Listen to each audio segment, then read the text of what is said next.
Enough with those. Thanks again for tuning into yet another video. We are taking out the 2024 Heritage. These are, I really like what they did with the 2022s.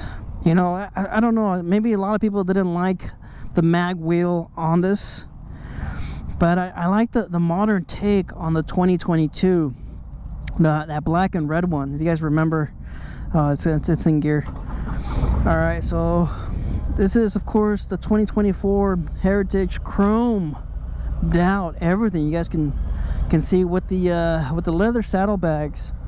It's got the leather saddlebags. If you guys watch Gears and Gadget, yeah, I can't remember.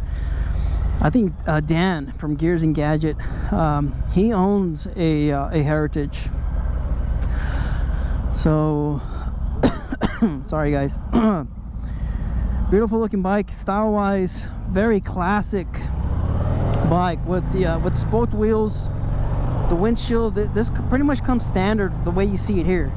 All right, you have the windshield, you have the leather saddlebags, you have the 114. Yes, you do. You have the 114, and you have, you know, all the chrome. The chrome trim on this one. All right, it's not it's not the special. I wonder what the 2022 was called, that trim with the mag wheels, and it had that, you know, a little bit of a styling of the man, I can't remember what it was called, but maybe if I can find the video, I'll put it in here. All right, but this color is pretty neat. It's got like a pearl green to it. You guys been watching the demos. I'm not a fan of the green.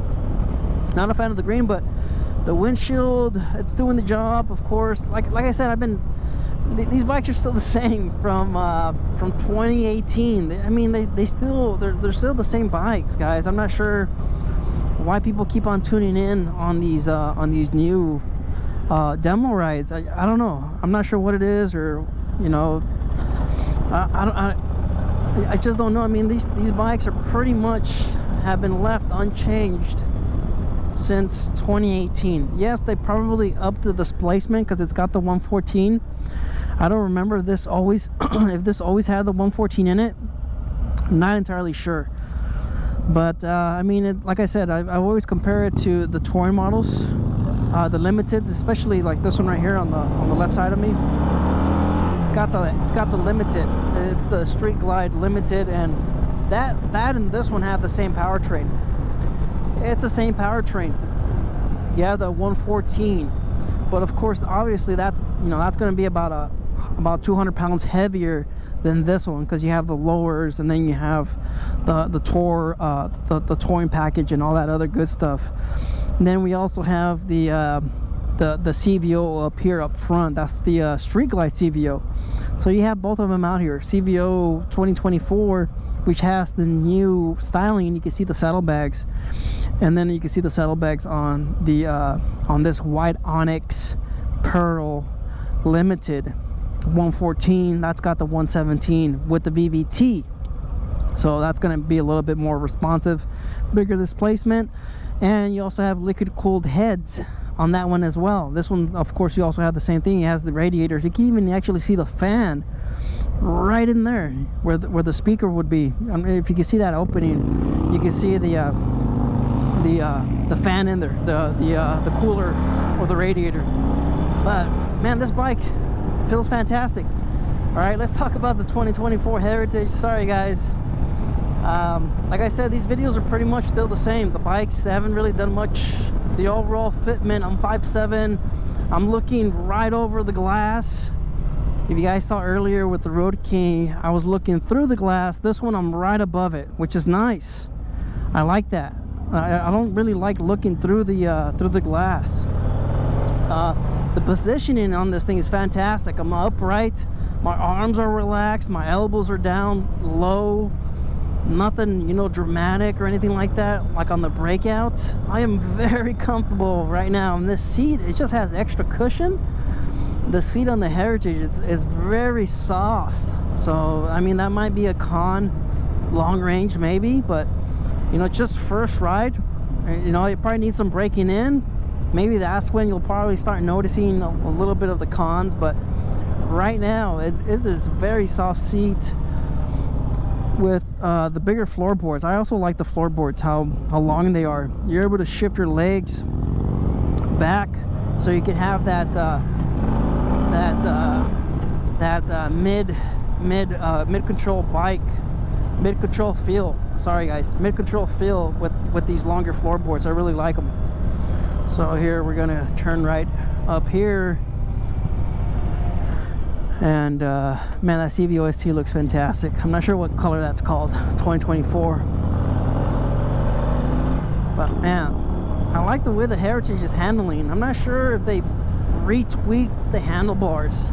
That was one of my bigger complaints in 2021, was the handlebars. Looks like they because they used to be a little bit like this, so they made them a little bit wider.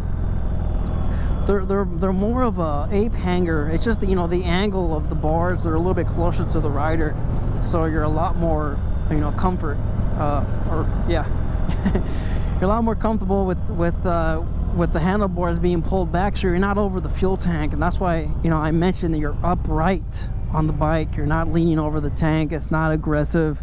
It is very comfortable. The fit and finish of these bikes has always been fantastic. You know, the hand controls, I've been a huge fan of Harley's hand controls compared to other manufacturers. Oh yeah, this thing's got some get up and go. 114, guys, that's what I got on my Lowrider S.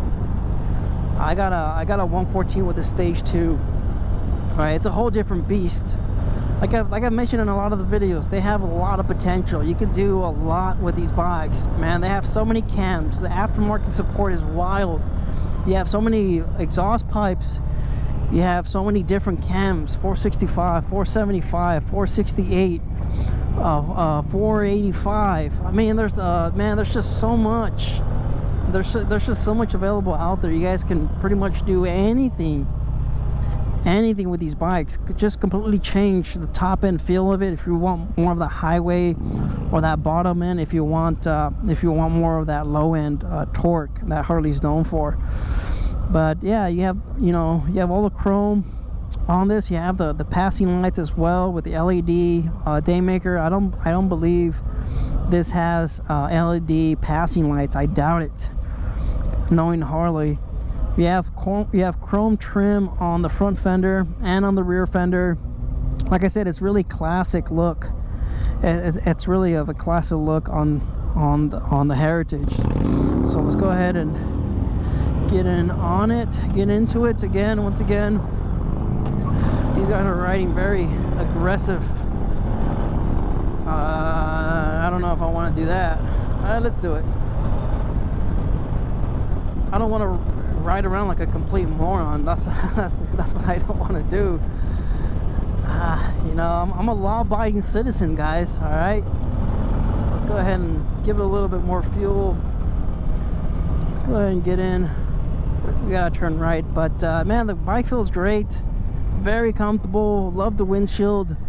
The saddlebags, it's always a plus, being able to carry around your extra luggage, not having to wear a backpack. That's just something that I used to do when I was younger. I didn't mind the backpack. I always thought saddlebags looked really stupid on bikes until I finally got saddlebags. Then I was just, man, why haven't I done saddlebags before? And ever since 2016, or is it 2015? 2016, 2015, I started riding saddlebags on all of my bikes, all of them. But let's go ahead and park this sucker right here. All right, there we go. Man, that was a good ride. Can I find neutral? There we are. So put that kickstand down, do a quick little walk around on it. I don't like these studs on these bikes. I think the studs are a little bit too much for my taste, but man, she looks good. That chrome looks fantastic. I like the styling. It's got that Vicla look to it, you know. There's the spoked wheels. Like I said, 2022. I really like what they did on 2022. I just don't know why they didn't keep on doing it. They offered it with the mag wheels, and I was a fan of the way it looks. I always say in the videos, when you have bigger rubber like this one. Empty, right? Yes. You just come back, right? Yeah, I just got back. Sir. So like I was saying on the Heritage, you have the bigger wheel on that front end, and it really makes a big difference compared to, of course, my 19-inch front wheel. Having that extra rubber really helps with that front end vibration and the imperfections of the road. Yeah, it's just, you know, overall this is a great bike. Just the whole package of it, I mean, it's really fantastic. I like it, and like I said, I like the styling. I mean, this is one of the bikes where if you're looking to do a V-Club build, this is where you want to start. This one, or of course the Deluxe, Softail Deluxe, or maybe even a Road King. You know, that one over there. You know, the chrome, you have the chrome heads, the chrome intake, the chrome fork covers, the chrome wheels, the spoked. You know, it's a good platform to build on if you're looking for that Cholo V-Club build. But yeah, just small little walk around because people want to see the bikes. You know, they just hear me rambling. So sorry, you know, these motovlogs are not, I guess, I mean, I've just been test riding these bikes for so long. I haven't done anything to them. They haven't really changed them. So stay tuned for more demos. Guys, for us, get out there and ride. Later.